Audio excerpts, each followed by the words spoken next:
پیدائش باب نمبر 16۔ ہاجرہ اور اسماعیل۔ اب تک ابراہیم کی بیوی سارائی کے کوئی بچہ نہیں ہوا تھا، لیکن انہوں نے ایک مصری لونڈی رکھی تھی جس کا نام ہاجرہ تھا۔ اور ایک دن سارائی نے ابراہیم سے کہا، رب نے مجھے بچے پیدا کرنے سے محروم رکھا ہے، اس لیے میری لونڈی کے ساتھ ہم بستر ہوں، شاید مجھے اس کی معرفت بچہ مل جائے۔ ابراہیم نے سارائی کی بات مان لی، چنانچہ سارائی نے اپنی مصری لونڈی ہاجرہ کو اپنے شوہر ابراہیم کو دے دیا تاکہ وہ اس کی بیوی بن جائے۔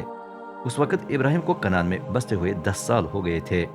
ابراہیم ہاجرہ سے ہم بستر ہوا تو وہ امید سے ہو گئی۔ جب ہاجرہ کو یہ معلوم ہوا تو وہ اپنی مالکن کو حقیر جاننے لگی۔ تب سارائی نے ابراہیم سے کہا، جو ظلم مجھ پر کیا جا رہا ہے وہ آپ ہی پر آئے، میں نے خود اسے آپ کے بازوؤں میں دے دیا تھا، اب جب اسے معلوم ہوا کہ امید سے ہے تو مجھے حقیر جاننے لگی ہے، رب میرے اور آپ کے درمیان فیصلہ کرے۔ ابراہیم نے جواب دیا، دیکھو یہ تمہاری لونڈی ہے اور تمہارے اختیار میں ہے، جو تمہارا جی چاہے اس کے ساتھ کرو۔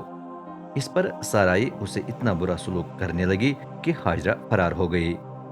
رب کے فرشتے کو ہاجرہ ریگستان کے اس چشمے کے قریب ملی جو شور کے راستے پر ہے۔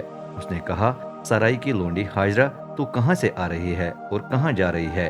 ہاجرہ نے جواب دیا، میں اپنی مالکن سارائی سے فرار ہو رہی ہوں۔ رب کے فرشتے نے اس سے کہا، اپنی مالکن کے پاس واپس چلی جا اور اس کے تابع رہ، میں تیری اولاد اتنی بڑھاؤں گا کہ اسے گنا نہیں جا سکے گا۔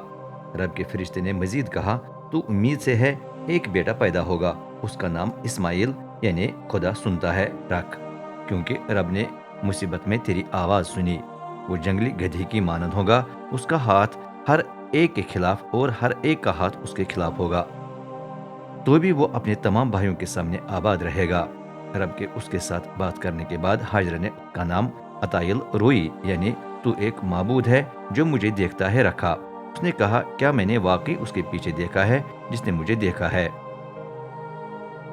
اس لیے اس جگہ کے کنویں کا نام بیر الہ روئی یعنی اس زندہ ہستی کا کنواں جو مجھے دیکھتا ہے پڑ گیا۔ وہ قادس اور برد کے درمیان واقع ہے۔ ہاجرہ واپس گئی اور اس کے بیٹا پیدا ہوا، ابراہیم نے اس کا نام اسماعیل رکھا۔ اس وقت ابراہیم 86 سال کا تھا۔